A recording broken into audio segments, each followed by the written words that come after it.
In this video, we'll be connecting Microsoft Entra ID to RSA's Cloud Authentication Service as an identity provider. This will allow our users to log into the RSA MyPage portal and self-service portal using their Microsoft credentials.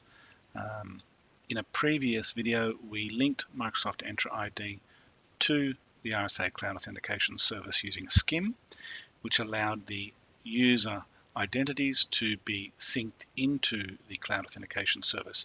However, no identity or authentication information is synced across, and so even though the identities exist in RSA, the users are unable to log in, and that's what we will be resolving now.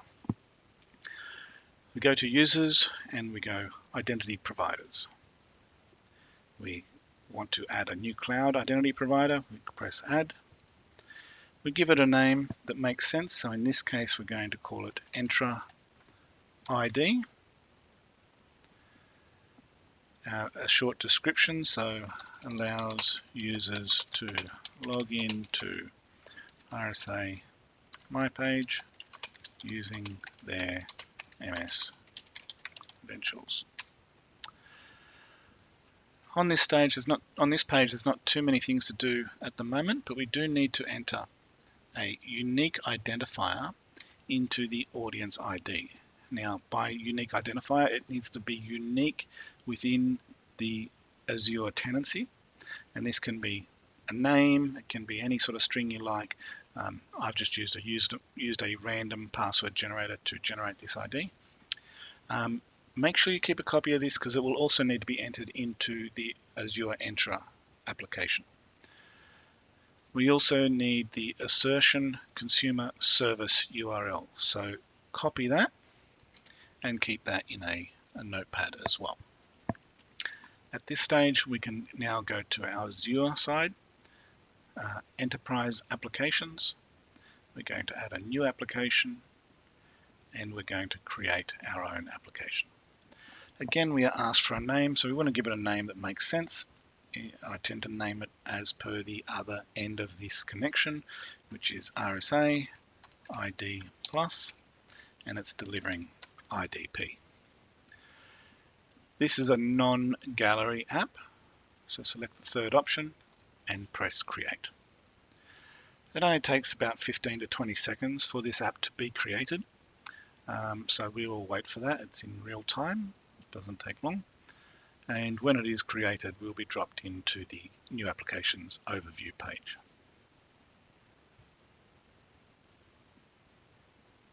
Okay, so we're looking at the RSA ID Plus IDP application. We go to Set Up Single Sign-On and Get Started. We're going to use SAML. And first thing we need to do is just change these basic SAML configuration. Press on Edit, and we need those two data points that we copied out of RSA. The first one is the unique identifier, which is entity ID. We paste that here, and then we need the ACS URL, add the reply URL, and hit Save.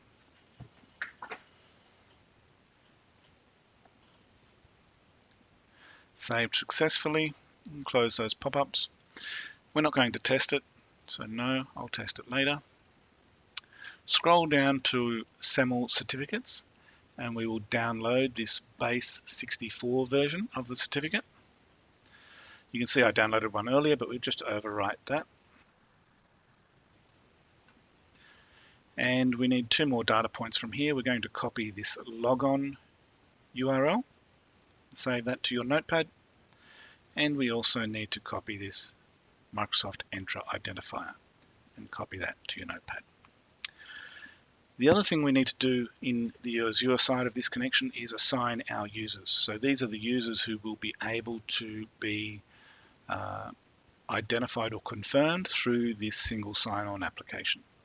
So we go to Users and Groups, Add User/Group, and select this link under Users and Groups where it currently says None Selected.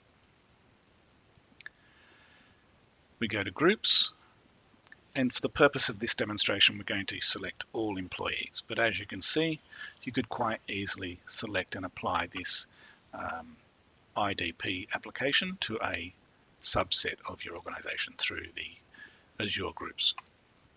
We press select and we press assign, and that should be the end of the Azure side of this configuration.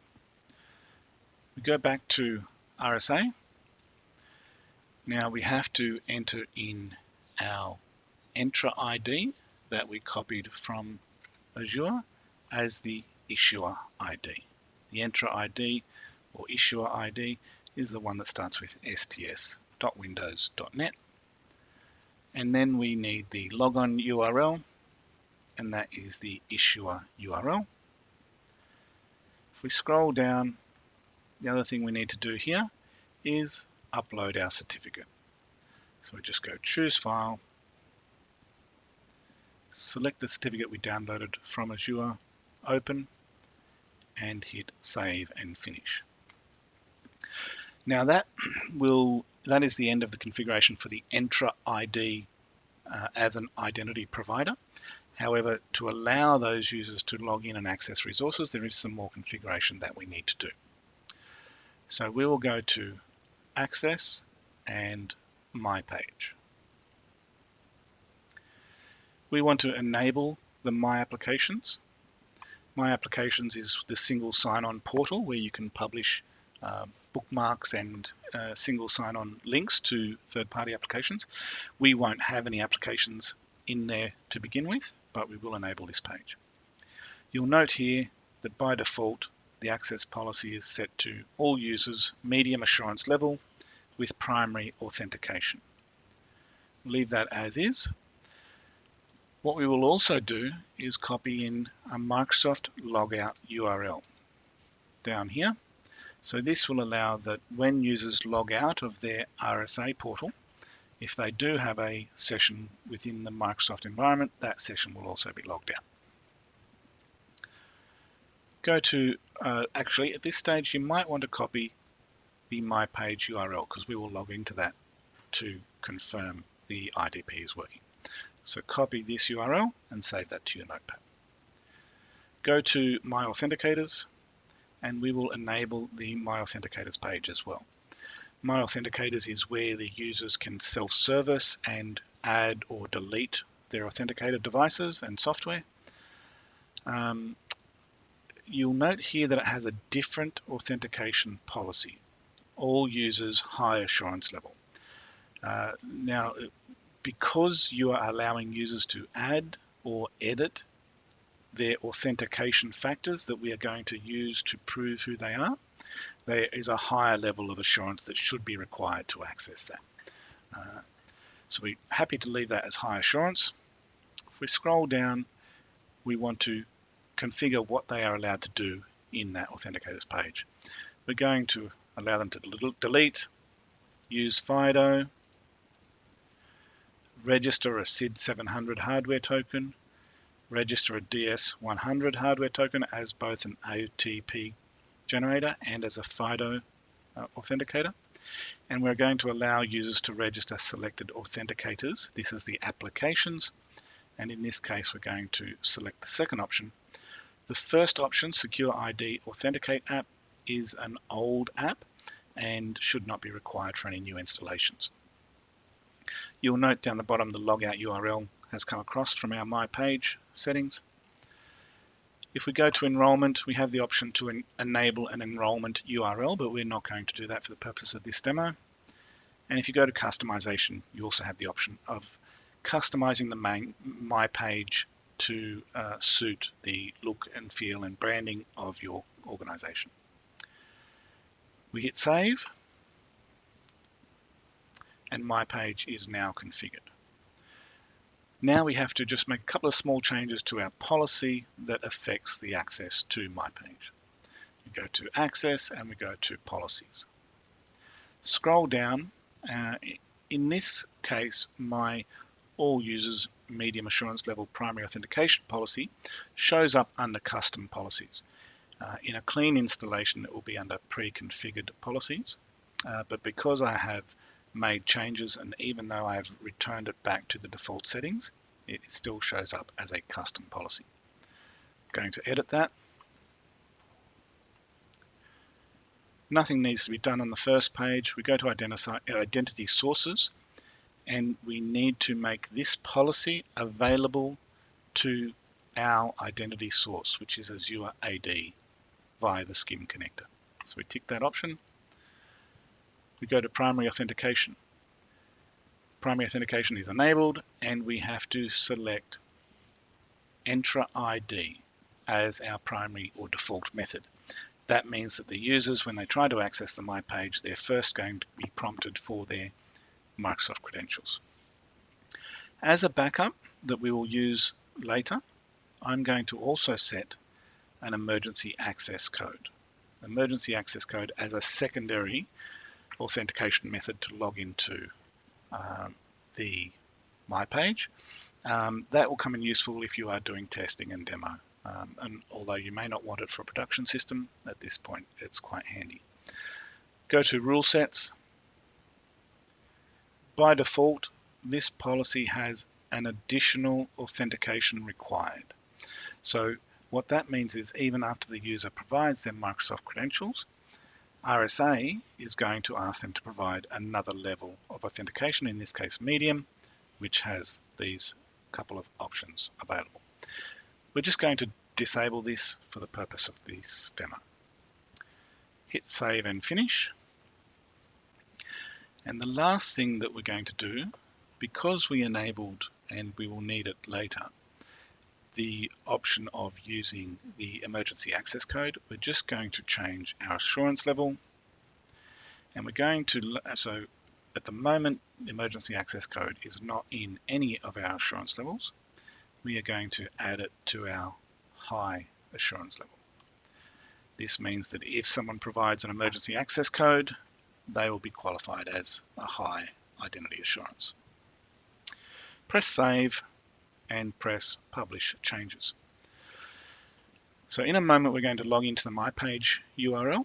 MyPage is going to leverage the Azure identities. So one thing we have to make sure we do for this test is to log out of Azure AD so that we can confirm that our login is successful. So we sign out of our admin account. We are logged out. I'm going to close that tab, open a new tab, and we are going to copy our MyPage URL. You'll now notice when we hit the MyPage URL, we're prompted to sign in with our EntraID. We press, or actually, if we go to the Show More option, you'll also see that it will accept an emergency access code. We haven't enabled an emergency access code for any of our users at this point, so we can ignore that. We go to Continue. We select our user, not our admin.